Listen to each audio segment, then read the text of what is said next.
Hello, welcome back. Hope you're all doing well. There's a lot more subscribers here now than there was before. YouTube, for some reason, pushed one of my videos out to a lot of people, and that's how a lot of you found me. So thank you very much for subscribing. Thank you for the lovely comments you've been leaving. I really appreciate it, and I hope you enjoyed today's video.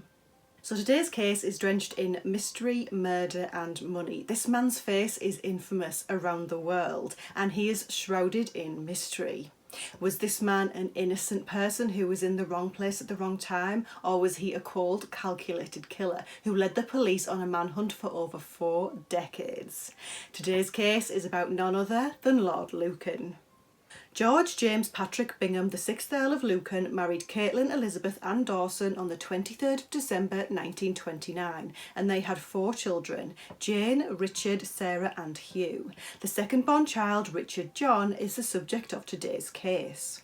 Richard John Bingham was born on the 18th of December 1934, and he was the couple's firstborn son, and so he was the heir to the earldom, and upon his father's death would become the 7th Earl of Lucan, a title handed down for hundreds of years. Starting this case, I couldn't understand why the Earl of Lucan is also referred to as Lord Lucan, and that's because Lord is a generic term for all 5 ranks of peers. So you have Duke, Marquis, Earl, Viscount and Baron, and they can all be referred to as Lords. So now we know. Or now I know, maybe you already knew. Richard John was referred to as John by those who knew him, so I'll refer to him as John in this video, or Lord Lucan. John in his early years was raised mostly by a nanny. His parents weren't overly involved, and coinciding with his early years was the outbreak of World War II, and so John, much like a lot of other children in London at the time, had to be evacuated along with his siblings.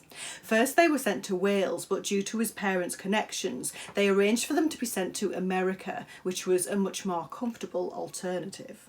And that came in the form of a home in Westchester, New York, a luxurious estate owned by family friends, the Brady Tuckers. They were one of the richest families in America at the time, and the children were tended to by servants and nannies.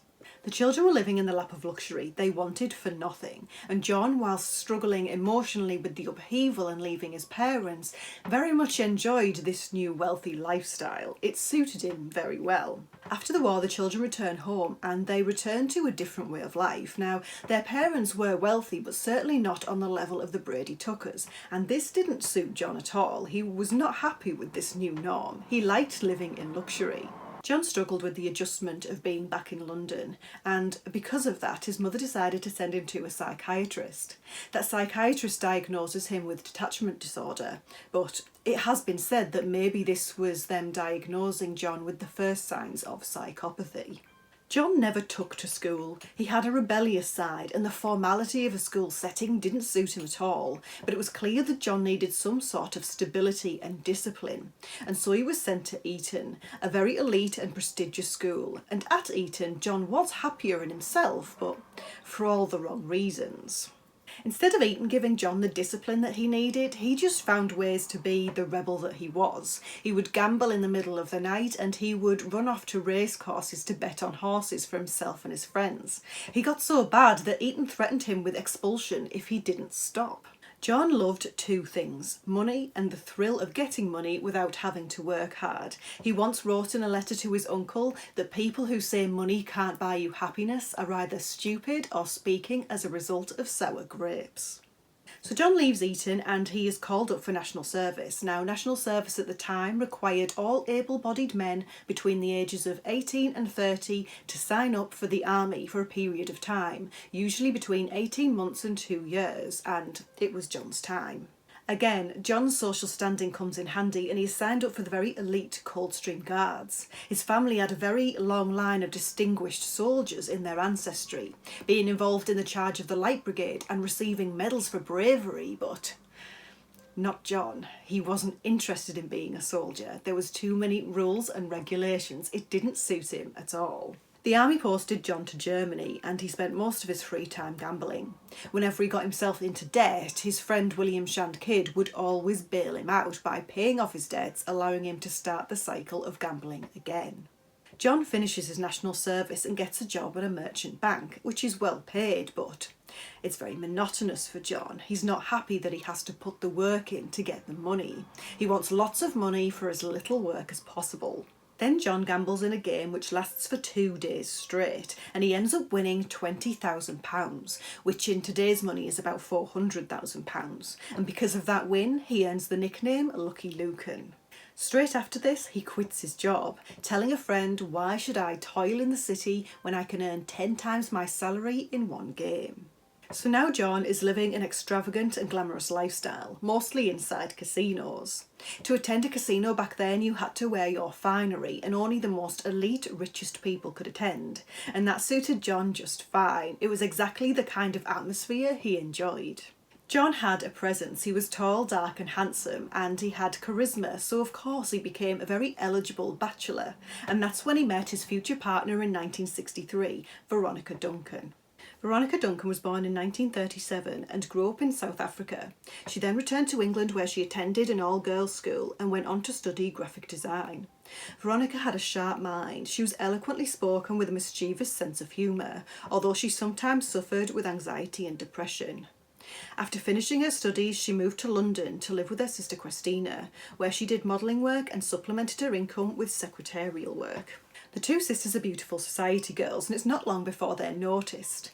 Veronica's sister Christina meets and marries William Shand Kidd, who you may remember me mentioning earlier. He was John's friend, and through that friendship, Veronica meets John. John and Veronica marry just 8 months after meeting on the 20th of November 1963 at the Holy Trinity Church. Some were surprised by this marriage because John never really seemed interested in women. He was always more focused on gambling. But in the back of John's mind was always the fact that he needed an heir, someone to take his title after him, and so meeting Veronica was very good timing. He saw in Veronica someone who was compliant. He believed that women should stay in the home and raise children. Veronica was in awe of him. She was not the same social standing as him, and he liked that. Then just 2 months into their marriage, on the 21st of January 1963, the 6th Earl of Lucan, John's father, dies of a stroke. And so John and Veronica become the 7th Earl and Countess of Lucan. John inherits a title and a considerable sum of money. John is still heavily into gambling, and Veronica decides that she wants to be involved, so she goes with him to the Claremont Club, and she sits on what is referred to as the widow's bench, where all of the wives would sit there and chat whilst they watch their husbands gamble the night away. Over the next 6 years, the couple have 3 children, Francis, George and Camilla, and after each birth, Veronica suffers terribly with postnatal depression. Postnatal depression wasn't as understood then as it is now, and so she would be prescribed medications that weren't suitable or appropriate for her, and if anything, they made her worse. John was sympathetic to begin with, and he genuinely tried to help Veronica, but after a while he became impatient and decided that she needed to be somewhere more suitable. He would encourage Veronica to go for a drive with him out into the countryside, but whilst out he would drive her to institutions and try to get her committed, but it never worked. She always ended up back at home with him. But it wasn't just the postnatal depression. John's behaviour was stressing Veronica. He was still heavily gambling and he was throwing the family's money away. They had nothing set aside for their children's future. And she would raise this with him and they would argue, and things got worse and worse. Veronica said that John would sometimes beat her to get the mad ideas out of her head. Eventually their relationship was in tatters, and after a horrible Christmas of 1972, John moved out to an apartment round the corner in the January. Just because he'd left the family home doesn't mean that he was willing to give up his children, and so both Veronica and John instructed solicitors and the fight for custody of their children began. John had no intention of letting Veronica get custody of the children. He was obsessed with it. He hired a private investigator to watch Veronica. He would call Veronica and goad her into saying negative things about him, and he would record it so that he could later present it as evidence that she was an unfit mother. He hired the most expensive legal representation that he could get for the hearing that took place in June 1973. But by this point, Veronica had stepped out from underneath John's shadow. She'd found her feet and she was ready to fight. There was no way she was letting John get custody of the children. And to do that, at the hearing, she used John's own behaviour against him. At the hearing, her solicitors told how John was an unfit parent. He was a heavy gambler. He was in serious debt. She also said that he was violent and sexually deviant. John was absolutely convinced he was going to win custody of the children. He thought that he'd gathered enough evidence to prove that Veronica was an unfit parent. He also had the best legal representation that money could buy, but to his absolute disbelief, Veronica was granted joint custody, and John was left with not only his own astronomical legal bills, but he was also ordered to pay Veronica's too. After the hearing, John hates Veronica even more. Her outing those details about him was unforgivable. The aristocracy simply don't air their dirty linen in public. And now he's bitter and angry. He starts gambling even more and he's drinking heavily. In 1974, Veronica hires a nanny, Sandra Rivet. Born in 1945, Sandra lived in Australia before returning to the UK when she was 10. When she was 21, she married Royal Navy seaman Roger Rivet, but after 7 years the marriage ended. Sandra had 2 children and was a single parent. 1 child was adopted and 1 child was looked after by her parents. Sandra wasn't a qualified nanny as such. She'd been a hairdresser in the past and had numerous different jobs, but she wanted a change in career. She enjoyed working with children and thought being a nanny might suit her. Sandra got a job in Belgravia working as a nanny, and that's how she met Veronica. The two got on really well. Sandra was described as a pleasant and sweet girl. Sandra was 29 years old, 5'2", and a similar build to Veronica, which sounds like a strange detail to add, but it becomes very relevant later on. It wasn't long before Veronica asked Sandra if she would come and be her nanny, and she accepted, and she went to work at the Lucan household for a few months, and it went very well, up until one terrible night in November. Now, what I'm about to tell you is the events of what happened on the evening of the 7th of November 1974. Now, this is Veronica's account, so do note that some details may be subjective. The 7th of November 1974 was a Thursday. Sandra didn't usually work on a Thursday, but on this occasion she'd swapped her days off, so she was working on this evening. At 8:30 she put the 2 youngest children to bed and then left Frances playing in her room. Usually around this time each night Veronica would go downstairs to the basement to make some tea, but because Sandra was there she offered to do it and she went downstairs. Around 20 minutes later, Frances left her room and went to find her mother. She asked her where Sandra had gone, and Veronica said she'd gone to make some tea, but as she said it, she realised that Sandra had been gone quite a while, much longer than it would take to make a pot of tea. So a little while later, at 9:15, Veronica goes downstairs to look for Sandra. She knows that Sandra should be in the basement making the tea, so she stands at the top of the stairs on the ground floor and shouts down. She doesn't hear any reply, but she does hear a noise coming from the cloakroom, which is on the same floor that she's on.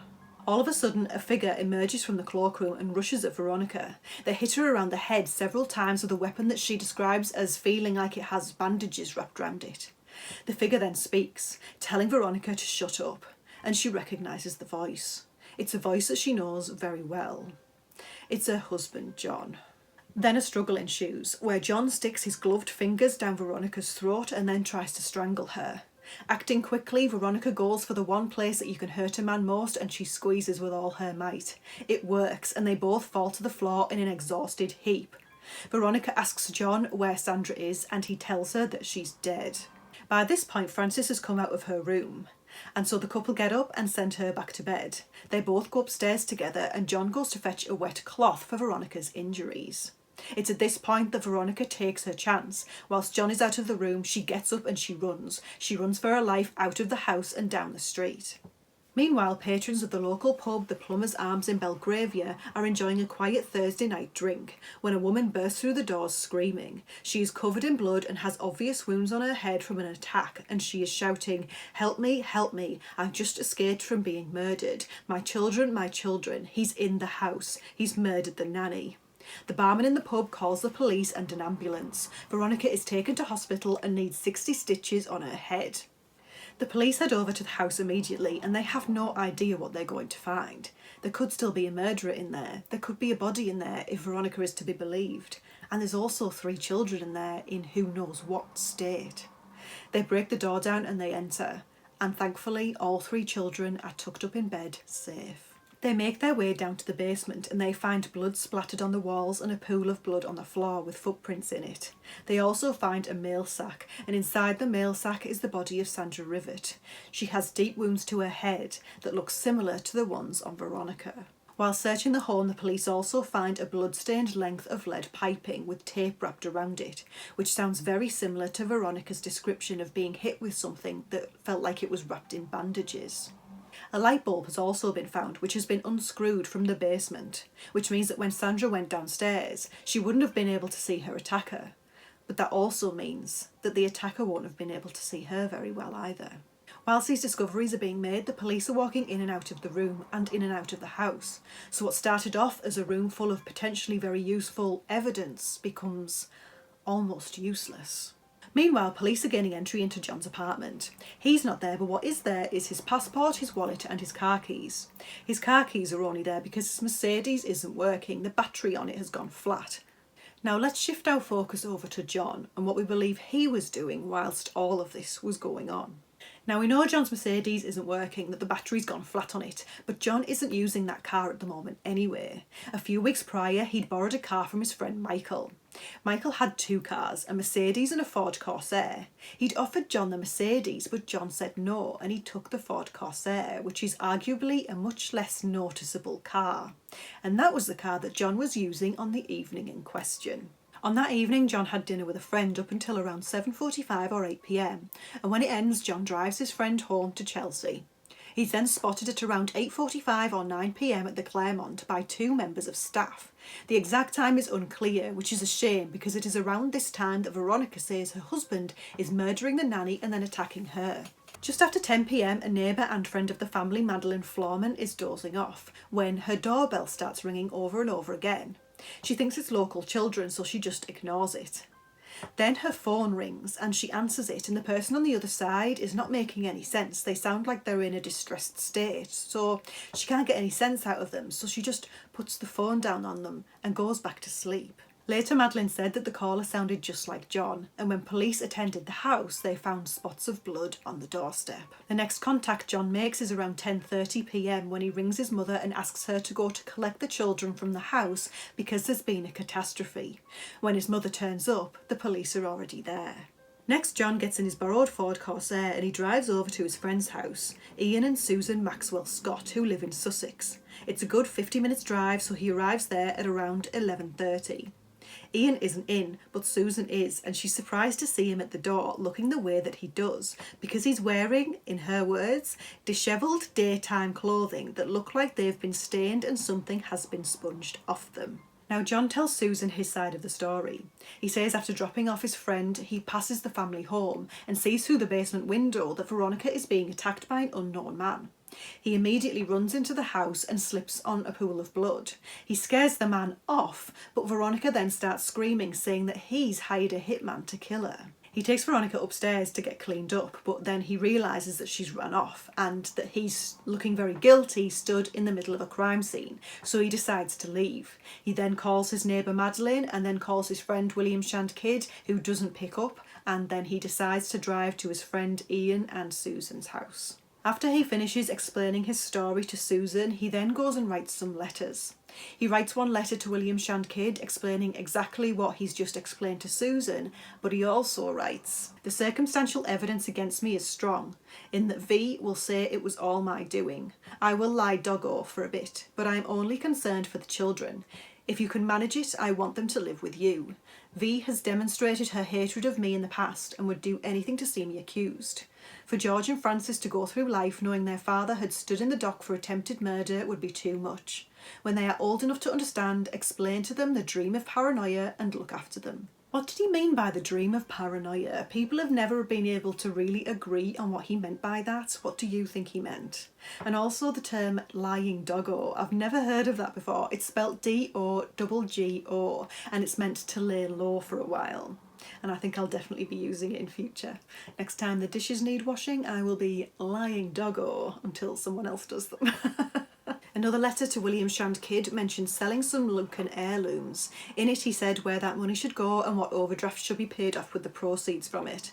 That being said, the proceeds wouldn't cover anywhere near the debt that John was in. John had signed the letter off with his nickname Lucky. John also wrote a letter to his friend Michael, who loaned him the Ford Corsair, and the first line read, "I have had a traumatic night of unbelievable coincidence."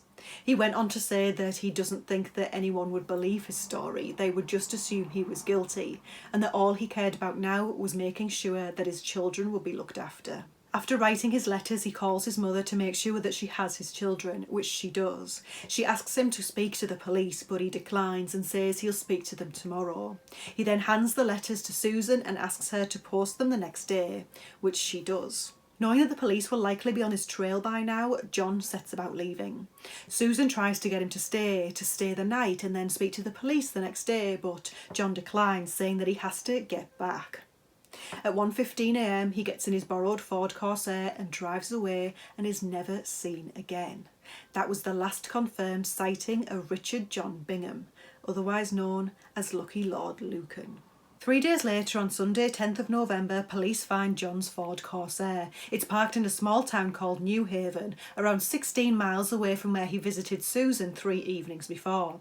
Inside the car they find an unopened bottle of vodka and a piece of lead piping similar to the one used on the night of the attack. Police immediately start searching New Haven. It's a port town, so there's plenty of boats that John could be hiding in, so they search in there and they search in the water. They also let the ports know in France in case John turns up there, but there's no sign of him. Of course, given the nature of this case, the press caught onto it very quickly, and I have to say in the 4 decades following this case, they've really never stopped reporting on it. The press go all out, discussing him, his wife, his family and his friends. It's an aristocrat who's gone missing because he's accused of murder. It's perfect fodder for them, and they come up with all sorts of theories as to what has happened to him, but we'll get into theories later.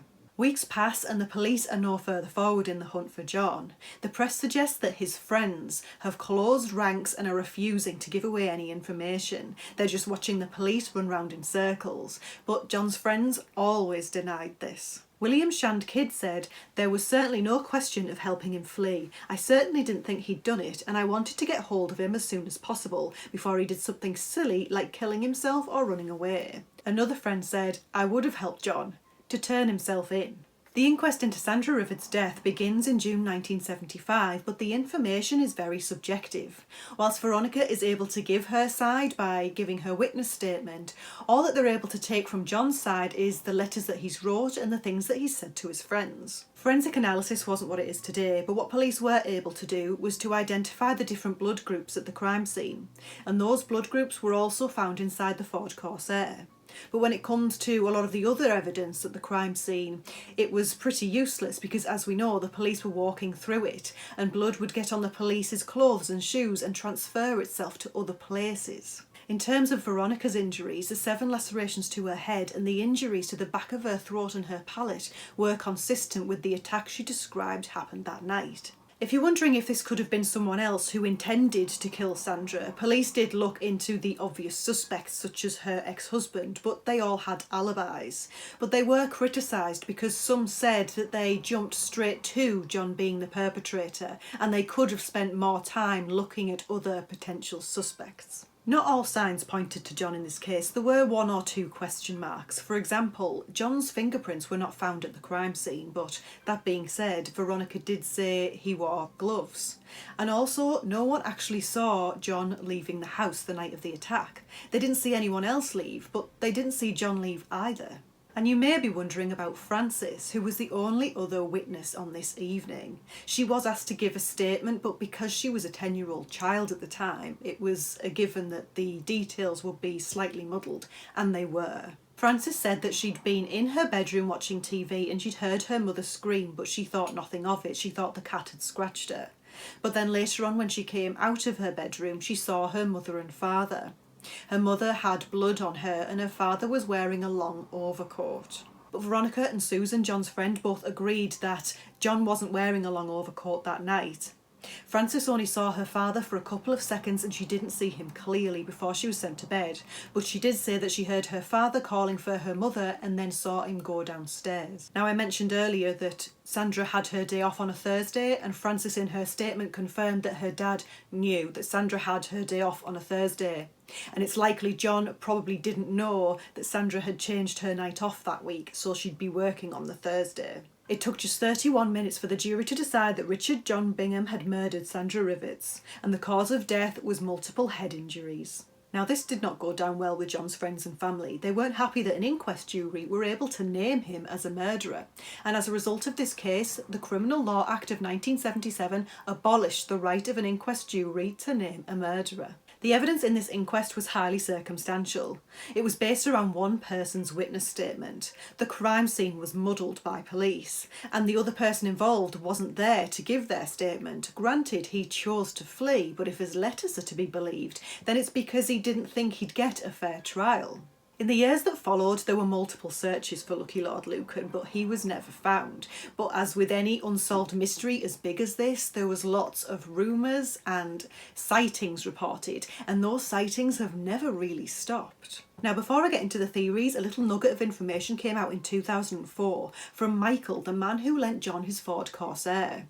He said that he had a second letter that he never handed in to police, but we don't know what was written on it. We only know a few words, and those words were: keys in glove compartment, Norman Street, please forget you ever lent it to me, burn envelope. Now, we know what he lent him. He lent him the car, so he was obviously sending that letter to say where the car was and where the keys were.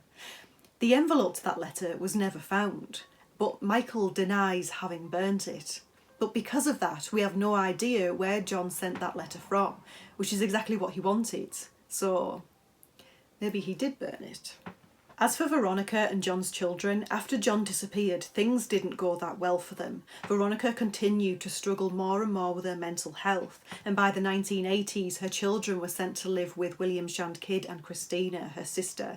And in the end, Veronica became estranged completely from her children. Then in 2017, Veronica committed suicide, aged 80 years old, using a mixture of drugs and alcohol. She had diagnosed herself with Parkinson's and so wanted to die before it got worse. But as I say, she diagnosed herself with it. She didn't have Parkinson's. In her will, she said, "In view of the lack of good manners and reverence shown to me as their parent, I do not wish any of my children to benefit from my death any more than they have to." She left nothing to her adult children. Instead, she left her entire estate worth over £500,000 to the homeless charity Shelter. And as for her theory on John, she believed that John had jumped from a cross-channel ferry and jumped directly into the propellers in an effort to get rid of his own remains, and she described this as quite brave. In a very recent interview before Veronica died, she said that she was very sorry that Sandra had to die because of her marital issues. At the centre of this case is a woman who died. She was murdered needlessly, and her son frequently says that Sandra Rivett's name is pushed to the back so that people can focus on Lord Lucan and where is he and what is he up to and what happened to him. And that's true. We should remember that Sandra died needlessly at someone's hands, and it should never have happened. There's been a lot of alleged sightings and theories since John disappeared, but the most widely accepted theory is that he killed Sandra believing in the dark that she was Veronica, and shortly after that he committed suicide. His friends always believed that he was innocent, that he didn't commit the crime, but that he did commit suicide not long after. Other theorists believed that this was a genuine burglary.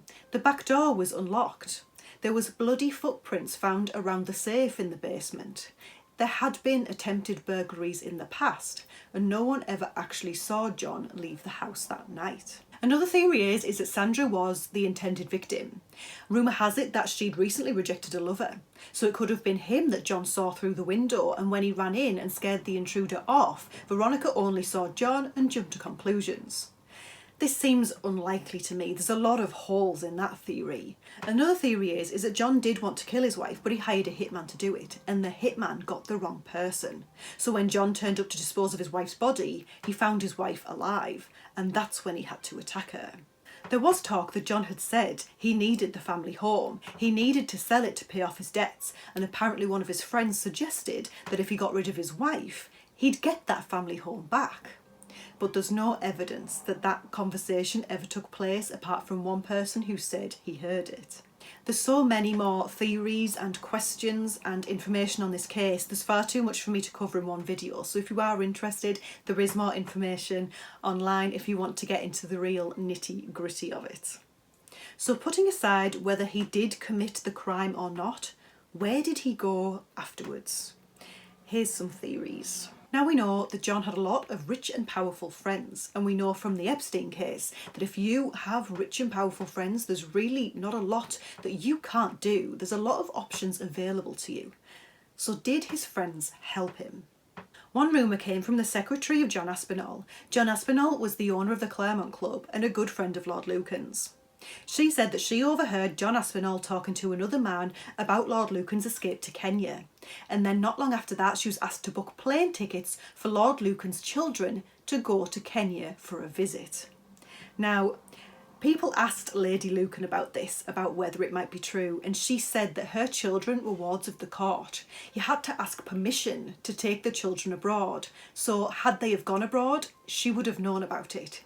She said that this secretary was just looking to get a quick buck. Another rumour was that Lord Lucan's brother Hugh was involved. Hugh lived in South Africa for a lot of years, and it was rumoured that that's where Lord Lucan went. Hugh was writing a book about Lord Lucan and the theories around him, but he died before that book was ever published and no one actually saw the details of what was inside it. Another theory is by the author Peter James, who said that he thought that John Aspinall again, the owner of the Claremont Club, managed to get Lord Lucan over to Switzerland. But whilst he was there, he kept trying to contact his children and he was going to blow his cover. So John Aspinall and a few friends decided to kill him because he was too much of a risk and people might find out where he was, and thus John Aspinall would get into trouble for hiding him.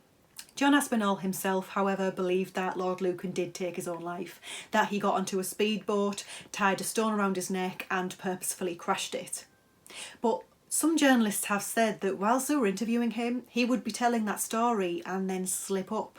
Some strange details would come in and out, but John Aspinall has since died, and if he was keeping any secrets, he's taken them to the grave. And the theories just get stranger. A customer of the Claremont Club said that Lord Lucan had gone to one of John Aspinall's properties, but this property was a zoo. This customer, named Philippe Mark, said that once Lord Lucan got to the zoo, he shot himself, and as a favour to him, John Aspinall disposed of Lord Lucan's body by feeding it to a hungry tiger. And now a very interesting one. Englishman John Stonehouse, not connected to Lord Lucan in any way, was on the brink of financial ruin, and he felt his only way to escape was to fake his own death, which he did, and it worked, and he moved to Australia. Unfortunately for him, just 12 days before he faked his death, Lord Lucan disappeared. So when this mysterious Englishman turned up in Australia, the locals thought, is that Lord Lucan? So they called the police. The police turn up and they realise it's not Lord Lucan, it's John Stonehouse. So John Stonehouse gets sent to prison for 3 years. If it hadn't have been for Lord Lucan, he would never have been found and he would have lived the rest of his days in Australia a free man. Another theory emerged via a book named Dead Lucky, written by a man named Duncan MacLeod. He claimed that he'd found Lord Lucan once and for all. He was living in Goa and the locals called him Jungle Barry. But when they looked into it, this man was actually called Barry Halpin. He certainly wasn't Lord Lucan. And he wasn't called Jungle Barry, he was called Mountain Barry. So this book was completely wrong. Can you imagine having a full theory about something, writing a full book about it, releasing it, and then people take one look at the photo and say, that's not him. All that time, all that work, soul destroying.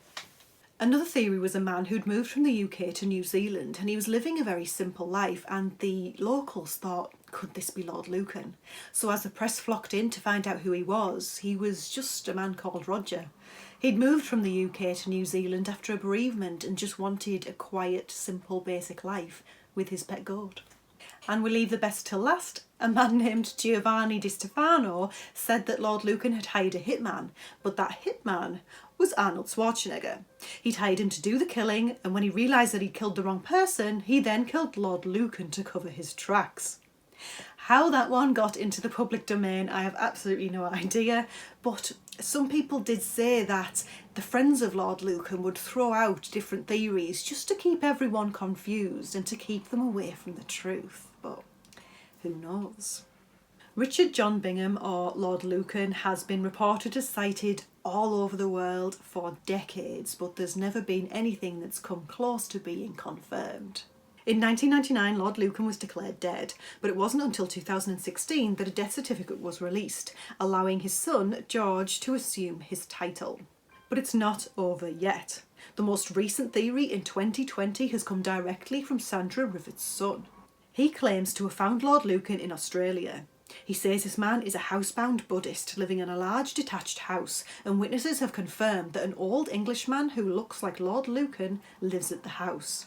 This information has been fed back to the police and they have promised to investigate it, so watch this space. And that's it. I hope you enjoyed this video. If you did, please give me a like and subscribe to my channel. I've got a lot more videos planned and I'd love for you to stick around to see them. Have a great day and I'll see you next time. Bye bye.